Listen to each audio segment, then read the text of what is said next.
महाराष्ट्रामध्ये मुख्यमंत्री बळीराजा पांदन रस्ते योजना सुरू झाली आहे। या योजनेला विधानसभा स्तरावर समित्या तयार करण्यात आल्या। रस्त्याची मोजणी करणे, रस्त्याला क्रमांक देणे आणि मग रस्त्याचं बांधकाम करणे आणि मोजणी झाल्यानंतर बाउंड्रीला झाडं लावून त्या ठिकाणी बाउंड्री फिक्स करणे, म्हणजे कधी त्या ठिकाणी रस्त्याचं अतिक्रमण होणार नाही। पण शासकीय पांदन रस्ता आहे आणि अनेक शेतकऱ्यांनी त्यावर अतिक्रमण केलं आहे। त्यामुळे मागच्या शेतकऱ्यांना जाण्याकरता अडचणी तयार होतात आणि म्हणून शासनाने हा निर्णय घेतला आहे की पांदन रस्ता, गव्हर्नमेंटचा शासकीय रस्ता जो असेल तो जर अडवला किंवा त्यावर अतिक्रमण केलं तर त्या शेतकऱ्यांचे संपूर्ण फार्मर आयडी आम्ही बंद करणार आहोत आणि त्यामुळे त्यांना कुठलीही शासकीय योजना मिळणार नाही। त्यामुळे आपल्या माध्यमातून शेतकऱ्यांना माझी विनंती आहे, शेतकऱ्यांनी शेतकऱ्याकरता करायचं आहे। तुमच्या शेतातनं रस्ता आता तुम्ही अतिक्रमण केलं, मागचा शेतकरी रस्ता नाही, त्यामुळे त्यांना कोर्ट कचेरी भांडावं लागत आहे, तहसीलदारकडे एडीओकडे अपील चालू आहे। याकरता त्या ठिकाणी महत्वाचं होतं आणि म्हणून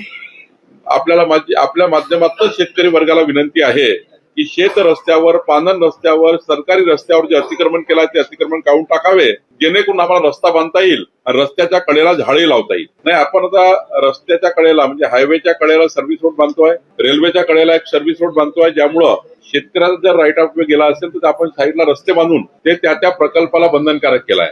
प्रकल्प झाल्यानंतर एका शेतकऱ्याचे दोन भाग कळले, साईडनी एक रस्ता बांधायचा आणि त्याला शेतात रस्ता करून द्यायचा, हा निर्णय सरकारने घेतलाय।